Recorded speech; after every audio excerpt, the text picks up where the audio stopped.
Ah, what's up, everybody? Welcome back to another episode of the Kool Movies Podcast with Mr. Leo Wakil. How you doing, sir? Good. I'm still recovering from weapons. We've been trying for a while now to not talk about it, so we can talk about it today. Okay, let's start off easy. On a scale of 1 to 10, how would you rate it? I give it a 4 or 5, 8 out of 10. 8 out of 10? Yeah. Interesting. Why 8 out of 10? Because I gave it 9 out of 10. Yeah. In the middle part, like the second act, I was still digging the play on perspective, like how it went from character to character in each chapter. Not really a spoiler, just structurally. Yeah. And there were 1 or 2 of the segments of the chapters that I thought dragged a little bit. Okay. And just the pacing of it. Just the pacing, just a little bit. Not 2 hours and 10, I think it's good for a horror movie. When you're an hour and a half and you could shortcut, Yeah. I felt it dragged a little. And some strange coincidences and conveniences which bothered me a little. But overall, like, as a horror movie with this type of premise, it works really well. I think, again, I saw the influences, but it wasn't one of those situations where it took me out of the story. Yeah. I was still like heavily engrossed. It wasn't the first movie that I've seen do perspectives in that way. There have been many. I've seen a lot of people talk about Rashomon. I don't know if you've ever heard of that movie. Akira Kurosawa, I think in the 50s. It's one of the first movies that deals with varying perspectives. But this one, what I really, really liked about it that was different, that I don't think is necessary to have Rashomon be a comparison, is that in this particular one, it's like a puzzle piece. Yeah. Everybody's perspective fills in a gap that you didn't know. An image by the end. Yeah. Exactly. So I really enjoyed how all of that came together, And it was funny because as a teacher, I can kind of relate to Julia Garner's character. As a father, I can deal with Josh Brolin's character, so it was interesting how I can, put myself in each of those perspectives, and I didn't realize this until way later, but just like one of the things that just creeped me out from just the poster is the way they run. And I'm looking at that. And then I remember watching an interview with Zach Creggers. And he's talking about where he got that from did you hear about this? I saw an interview, but I didn't pay attention to what he said. In the script, it says that the kids are running like the little girl in the Vietnam picture. There's a very, very famous picture of the Vietnam War where a village was bombed. And the children are running away. And then there's this one little girl. You see, she's totally naked. She's covered in napalm, screaming, and she's running like that. And so the fact that it's just amazing how he used so many different pieces of influence from history to Stanley Kubrick that we can get into, to Prisoners, one of your favorites. Especially the Josh Brolin section. Oh yeah, Josh Brolin, watch Prisoners, and Hugh Jackman. Yeah. Like those guys go hand in hand. But the detective part of it also got me.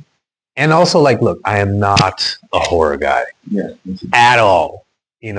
But weapons just kept getting talked about. I was like, all right, I'll give it a shot. Just the trailer, right? The monologue over the trailer, which is like the first 5 minutes of the movie. And I didn't expect that to be the first 5 minutes. I thought it would be something that like the end of the first act, maybe. Yeah. No, it's before the movie starts. You already know what you know in the trailer. Yeah. So it didn't spoil anything. You don't even get the main antagonist really revealed in the trailer. No, not at all. The simple premise and the voiceover. That's great. And I think the thing that also really gets me is just the performances. Yeah. I mean, Julia Garner just kills it. I've been a fan of her since Ozarks. Have you ever seen Ozarks? No, I haven't seen that yet. Kind of a crazy over-the-top accent in that show because she plays somebody from Arkansas or Missouri. I forget where the Ozarks are. But then seeing her in this role, after seeing her as a Silver Surfer, yeah. 1 week later, and just like the range is like, damn, girl, I knew you were good. I just didn't know you were that good, you know? And she plays the straight teacher, right, who wants to please the parents and show she is innocent, which is also kind of a drunk. And also an amazing arc. Yeah. What an arc. Like everyone else kind of has it, but hers in particular, wow. And she plays it every phase from like the mousy teacher to the victim drunk, you know, all the way to the end where, you know, she's finally like, all right, whatever, you know, let's do this, you know? Did you recognize the Stanley Kubrick things as you were watching? No. Really? Yeah, I saw after, like, many elements that he brought into it. Mm-hmm. I saw mostly Prisoners, like, specifically in the Josh Willis section, but Stanley Kubrick I saw, like, after reviews and everything. Yeah. What did you think about it? I liked it. It wasn't overdone. It seemed like just kind of like hinting a little bit, you know. I mean, specifically with the obvious thing, without giving away any spoilers, that moment where the head just breaks through the door. You know what I mean? I immediately thought of The Shining. I did because of the angle. Like it was... Yeah, I knew the angle was definitely different, but I was like, that's why he's making it his own, you know? So I thought that was really great. Yeah. And as far as horror movies, and the thing is like with me, because I'm not a huge fan at all, I'm such an idiot. Never once did I think, oh, it's witches. Oh, it's ghosts. Oh, it's like, I'm really trying to look at it from such a logical perspective. And I'm like, what is happening? Like, this movie I feel like was made for somebody like me. Constantly surprised everything. Yeah, so like when the witchcraft stuff came into play, I'm like, oh, yeah, that makes sense, you know? And I didn't think it would be that. Really? It would be like spoilers. Yeah. Full spoiler warning. I thought it would be like more about manipulation, like someone talk to the kids, like hypnosis or something. No, like sure, hypnosis as well, but like a guru, you know, talking to them. I didn't think about the running, like I don't know, they told me to run like that, but I thought it would be more grounded, close to reality. Yeah, but I like the way that like it isn't immediately from the initial monologue. It doesn't say like this is supernatural stuff. Everyone was thinking already was supernatural. No, they tried to deal with it logically, like you did. Yeah. But it keeps like it starts revealing itself really slowly. And I guess that's where the prisoner's influence comes into play. And then later on, it just kind of, because Zach Creggers was just great at just setting it up little by little. So when it turns to the supernatural, you're not scratching your head thinking why. Such a left turn. Not at all. Specifically the dream sequence with Josh Brolin, which is very Prisoner. He's running and screaming and searching for his kid. And then I think he enters his own house or some. I think like he traverses the door and he comes back to his own house after he sees the big gun. I don't know what that was about. But there are lots of theories about that, but we'll get into that. But go ahead. He talks to his kid. It's really deep moment, like in Prisoners, an intense moment, and immediately you see the Aunt Gladys, which is like we're gonna talk about her because she stole the movie. But you see her for 1 second, you already start theorizing about the supernatural. It's like Gladys. I've never seen her in anything. Okay, I've never heard of her. So here's something, like she's one of those consummate character actors that kind of accidentally pops up in big movies, and not because like it's just the movies by accident become huge. This isn't supposed to be a big movie. Like indie horror, but it's being talked about because it's just so good. Here's a movie recommendation from way back in the day, Field of Dreams with Kevin Costner. You know, where just really quick, he's an Iowa corn farmer, and he completely demolishes part of his crop and builds a baseball field because a voice tells him to. It's not a horror movie. It's a straight up movie. And she plays the wife. Yeah. And that's like the one big movie you can think of with her. but she's popped up in so many different things. But she's just such a great character actress. Similar to Ralph Innocent, for example, right? Exactly. Galactus. Yeah, pops up in everything, but they're just so good. You don't think of them as like, oh, you're that person from that face, movie. Sometimes you don't and know the voice, but you only know him as the character. Yeah, you don't know him as the actor. Another good character actor, David Dastmalchian. Mm-hmm. Yeah, from Dune and everything. That small role in The Dark Knight. Yeah. So Amy Mack, her role was one of, like, once the witch thing came into play, that's when I started feeling like an idiot. Because look at her. the wig, the makeup, that crazy. Yeah, man. And I think what's the brilliant aspect of the way her character is portrayed, like the way she looks, you can kind of think of somebody in your family that might go that extreme with their look. Yeah. So Aunt Gladys. Yeah, you have your own Aunt Gladys. Well, with me, it's somebody a little bit closer. But yeah. And it's not exactly the extreme in that particular way. It's the extreme in a different way. So that's one of the things that connects you to her. So you don't think of her as like a suspect. At least I didn't until it was too late. And it reminded me a lot of, like, again, spoilers, with how her basically using the kids as like sucking their life form, so she can stay alive. And what's interesting is, the more I had to dig more, because after watching it, there's just so many layers to that movie. Like, I'm digging more and watching it. And then one of the things that came up was Zach Creggers offered the job to Amy Madigan before she even read the script. Yeah. He's like, this is yours. I wrote this for you. Yeah. And good eye for the director, right? Yeah, to know who to get. Exactly. Right, the role for her. Exactly. And so the thing that I really enjoyed was he wrote two backstories for the character. Different. Two completely different backstories. He's like, okay, it could be somebody like a cancer patient who's dying and then is using kids to stay alive, or she's like some kind of animal in a human form. And he's like, you can pick any of these. And then she just didn't tell him which one it is. And there's a lot of that. Which one did she say it is? Me? I think maybe I'm biased because I had somebody in my family suffer from cancer and pass away. So when I heard that, I was like, oh yeah, it's obviously a cancer patient, The way, like, doesn't have hair. Yeah. Sorry about that, guys. Yeah. Please come to the high school office. And especially when she takes off the wig and the makeup and everything, you see her, she's very pale. Yeah. Very old. Yeah. Like, so, and again, I was reminded of, and this one I think is even more kind of creepy. And there was I forget the name of the movie.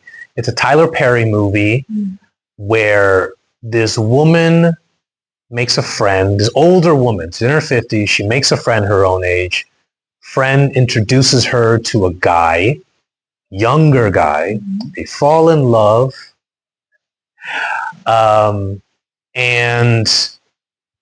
I'm not going to explain too much, but in the end, it wasn't a friend of the friend. It was mother and son. And they were doing a scam where they were kidnapping older people, locking them in the closet, in the basement, I should say, so they could collect their Social Security checks. That's a Tyler Perry. That's a Tyler Perry movie. Yes, he does more than Medea. Yeah.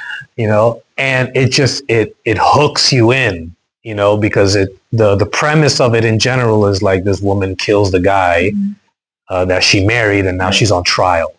But then all this other stuff gets revealed. Obviously, spoilers. Yeah. But what I appreciated the most about Weapons is two things. One, so many people have interpretations of this movie, including the title. Yeah. And the image, right? The images of the gun, 217.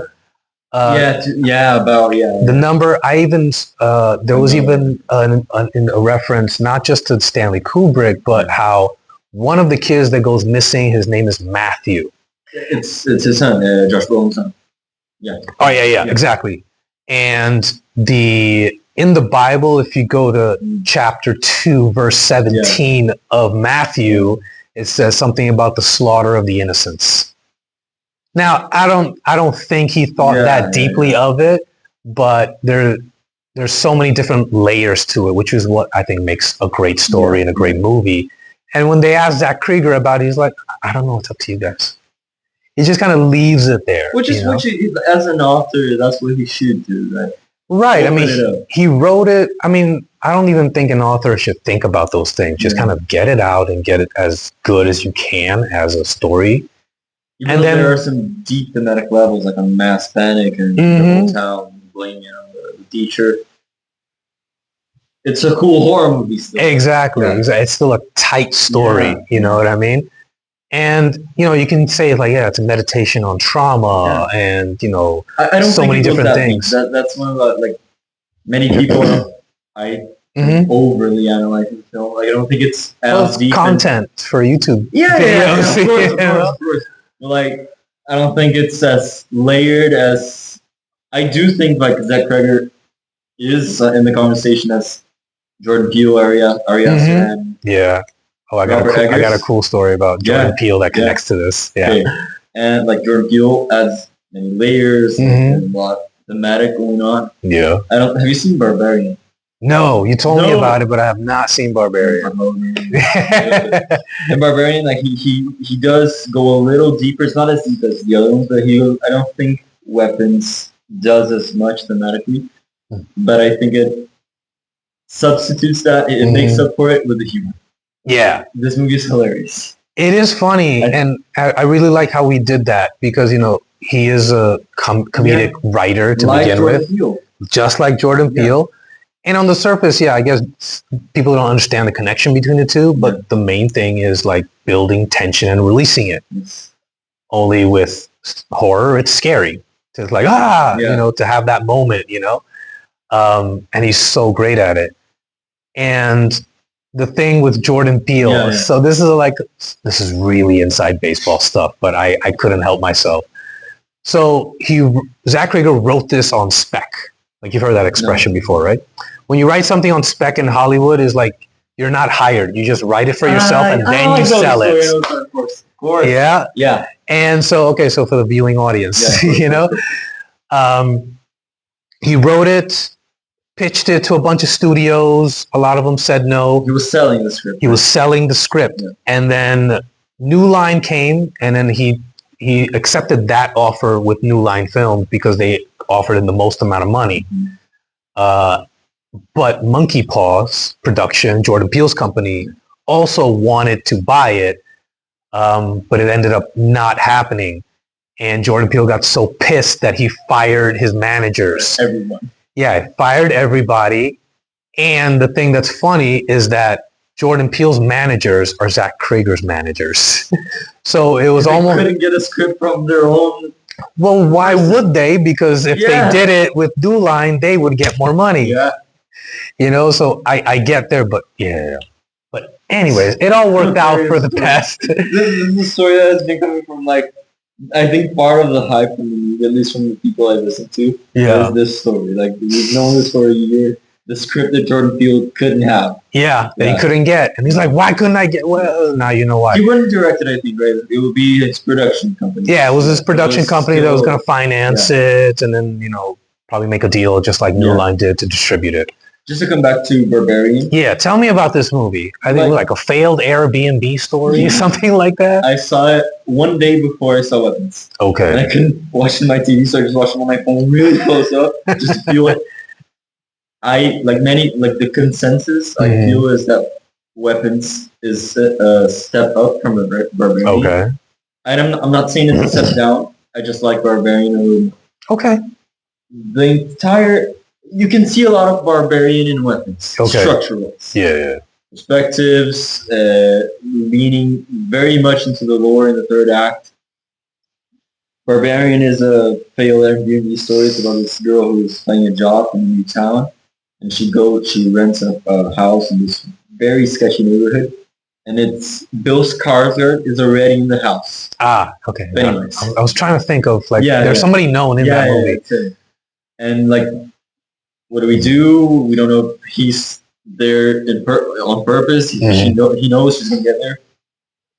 Stuff happens. There's a basement in the house. Stuff happens in the basement, and then the 45-minute mark, there's a cut. I'm not gonna say what happens, but there's a cut, which is one of the best transitions I've ever seen. Okay. It just flips the narrative. What you think you're watching. It's very subvertive. Mm-hmm. Then you follow this different storyline, and the way things come together in the end is very similar to Weapons. The puzzle pieces fitting into one, building this huge, very deep lore. Yeah. And I just thought Barbarian is very claustrophobic. It's funny as well. It's mostly one of the most claustrophobic movies I've ever seen, especially the scenes in the basement. Mm-hmm. Mm-hmm. And there's something I grasp, especially about women's position in society. Does she trust Bill Skarsgård? He's being so nice to her. He's offering to sleep in the couch, or to sleep in the bed. There's a lot there. But I do think that comedy-wise, Weapons just is so much better. Yeah. The scene in the end, in the third act, the climax, I think that's going to be one of the most famous scenes ever. Where he snaps and Gladys is that when he figured that out, the whole Alex chapter is unbelievable. I've never been more scared of somebody stepping. When he makes the step over the, how should I call it? I don't want to say exactly what it is, but the threshold. That's the word I'm looking for. To make things happen. Mm-hmm. I was like, oh God. To me, I want to ask you what scenes stick out to you? Because for me, there are two scenes. I wouldn't say they're my favorite because that's not like I want to watch them again. Yeah. For me, there are three. Yeah, there's two. It's when Gladys shows up at Wong's, Benedict Wong. The principal's. The principal when she shows up at his house and just starts casually doing the ritual. It's so uncomfortable, and I'm like, "Is this really happening?" Yeah, his husband is. Let's treat this lady nicely, and he's a little already what's happening here? And she's doing. I want a bowl of water. A bowl of water. A glass of water. That. Oof. And then when she finally just, and then Benedict Wong goes nuts. Yeah. That, it trips me out. The entire sequence is amazing. Yeah. And then the other scene for me is, it's the Alex chapter, and his parents are stabbing themselves with the forks. And it's immediately when he gets home. Bro. I think I even said this in my initial review. This movie just made me uncomfortable, and not even The Shining makes me uncomfortable. I guess maybe because I'm just so engrossed in the movie making and the artistry of The Shining, even though it is creepy. Yeah. But this movie is it's like once it was over, I'm like, all right, I don't have to do that. I don't have to watch that no more. I'll talk about it, but I don't think I'll revisit it. Whereas with the Stanley Kubrick movie, I do want to go back. Yeah, there's a lot. And just appreciate camera angles and the lighting and all of that. Film stuff. Film but stuff. Weapons is still it looks great. It still looks. But it's Stanley Kubrick. But it's the entire sequence of him coming home by foot. And he comes home and that happens. That's and I think that the part of the movie that just hooked me, and it's the first line of the movie, where it's not the first line, that first little piece of the monologue where it's they all disappeared and they never came back. Yet I'm here. I'm like, there's a part of me that's like, why am I watching this if they're never going to come back? Yeah. And then the whole time I'm like, please come back, please come back, please come back. And then when they finally do, it clicked. Like, yeah, they're never the same, you know? And what's funny is that, like, that same week that I watched Weapons, excuse the background noise, right? There's I forget the name. I think it's called My True Loves. It's a terrible Netflix movie. But it's about, like, did you ever watch Castaway with Tom Hanks? No, my mom loves that movie. Yeah. It's kind of the same deal. Like, dude gets marooned on an island. He returns years later. And so the movie is about his return. It doesn't really talk about what he did on the island, just him dealing with coming back. And his wife is now engaged to some other dude because she thought he was dead, obviously. And so now because of the last years that he was gone, she's different. Yeah. He's different. So there's a moment in the movie it was like, yeah, we're not the same people, so we can't really continue this marriage, you know, because, like, I want to do things that I didn't want to do when we were married, and you want to do things that are different. Just they're different people, and expectations were broken, as were the kids' parents. Exactly, you know. So it's like, and as dumb a movie as it is, it was still a good concept to think about with trauma. Like, you are never the same. You never come back the same person. Talking about the them not coming back. Yeah. This is another, like, issue, and it's also a question I have for you. Sure. Josh Brolin in the third act, he gets possessed. Yeah. He attacks the guard, I think. Yeah. He attacks someone. And when Gladys dies and the kids come back and they don't really come back, why is Josh Brolin not that way? Is it because he was just possessed for like 10 minutes? I think that, and also because it's not really clear in the movie where are they mindless in after during. You know what I mean? Like, they're doing things, but because that's what I'm saying, it's not really made clear. You think of it because you see Benedict Wong and you're like, how could he possibly be thinking? You know what I mean? In that moment, because of how crazy he looks. I don't think, you know, but I think, like, maybe they are, like, mentally they're there. Yeah. They just have no control. Like the... Yes. You see, okay, so you feel me. Yeah. You know, so that's why I think, like, when they come back, they're not the same because they remember everything that they went through. They're spectators. They're seeing what's happening. They just can't do anything about it. And with Josh Brolin, not much happened. Yeah, okay. You know, so that's why he was like, okay, it's kind of like a bad dream. Yeah, almost. He felt bad afterwards, for sure. Yeah, but... And he's an adult, you know, so he's not going to be as affected by it maybe as a child. They didn't really do much, right? They ran. Well, but as far as, like, what happened to them when they were stuck in a basement, you know what I mean, for all that time. How do you think she, like, got their energy, their youthfulness? It's not really explicit. Again, I think it's one of those things open to interpretation, you know. It's magic in this, blood magic, you know, as some of it is, you know. I was looking at my, like, I have an app where I have my favorite performances of the year. Yeah. Lead actor, supporting actress. Amy Madigan is my number one actress. She was that good. Every single scene. And the scene I was talking about. Are you done with your highlight scenes? Sure. Yeah. My favorite scene was the moment Alice, like, in the end, almost in the end, where he's in the bathroom, finally breaks her stick, and she looks up, and the kids immediately run at her, like, my god, there's tension music, and it cuts, and she just screams all over town with the kids just swarming her. In the house. Like, there's a point where a guy, he's, like, mowing his lawn, he looks at between two houses, and no woman running out of the That was hilarious. My theater. And you know what I loved about that scene? Yeah.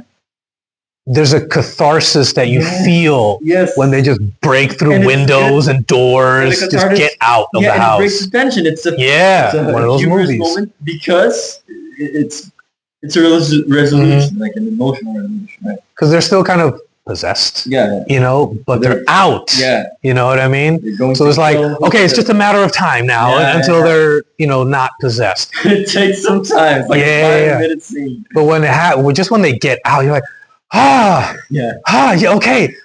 Now we're you know, she goes out of the house and they break through the window and they're immediately after her. Oh yeah, great. It's like such a great release of like now the villain is getting their comeuppance, as they say. So that was really good. So that was my favorite scene, and two other scenes I really liked were when. So what's her name? Julie Garner. Shalabal. Yeah. When Julie Garner is outside Alex's house, the newspapers, and she falls asleep. Yeah. And the mother comes out of the house walking like this with scissors. Us and she, a little bit. She goes out of the camera, so you don't see her. She gets into the car.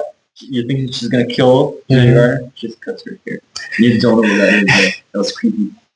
And another scene, whole segment I really liked. I don't remember the guy's name, but the thief, the drug addict. Yeah, the drug addict. Yeah. His entire segue I thought was one of the best. But the moment I think he enters Alex's family's house. Something for the knives and forks and stuff. Yeah. And then he turns back and he sees both guys staring. Super comfortable. I really appreciated his story part. Yes. And you don't expect, right? Yeah, because you're just a loser drug addict. Can you just die already?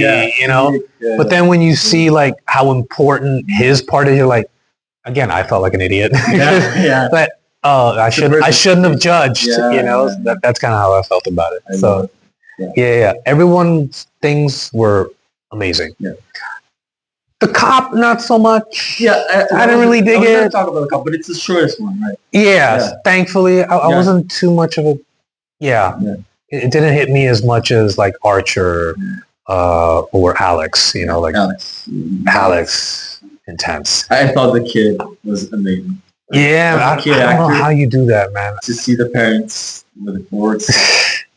Sometimes I wish I could be on the scene on a movie set as they're making a horror movie. How does he?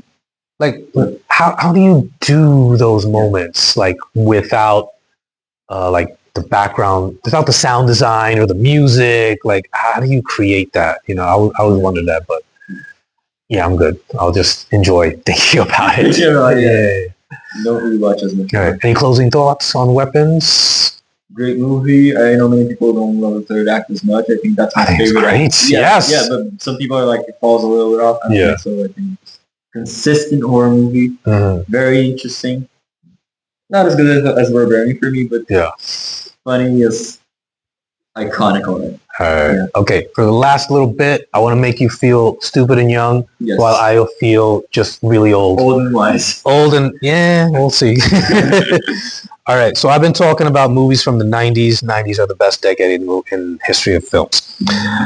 I'll give you some options. We'll do the first 5 years to choose from. 90, 91, 92, 93, 94. Which year do you want to? 94. I know that's like. You're like, I think I know movies from there. All right. Let's go kind of rapid fire. You can give it from a rating of a 1 to 10 if you've seen it, or just give me I haven't seen it. Yeah. And that might hurt me, or whatever. All right. Shawshank Redemption. 10 out of 10. All time. Yeah, I've seen that movie so many times. And once. It's such an adult guy movie. Yeah. When you get in your 30s, you're going to be like, yeah, that's a good movie. It's the most, like, well enjoyed. It's the highest rated movie on IMDb, which is kind of nuts. Yeah, but it's so well done. Pulp Fiction. Yes. Hot take. Big fan. Whoa! Yeah, I know. That is a hot take. I know. It's my least favorite Tarantino. Really? Yeah. I haven't seen all of them. I haven't seen the Kill Bill. And like the early stuff. But Okay. I think it's good. Interesting.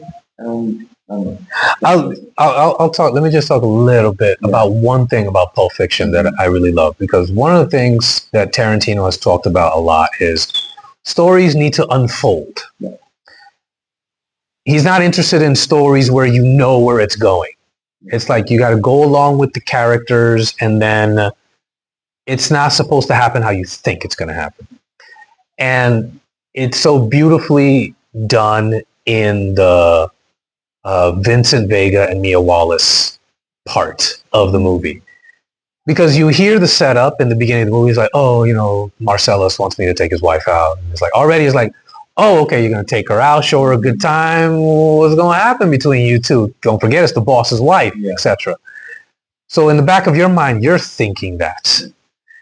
And it's little other bits are, okay, he's a heroin addict or user, you say.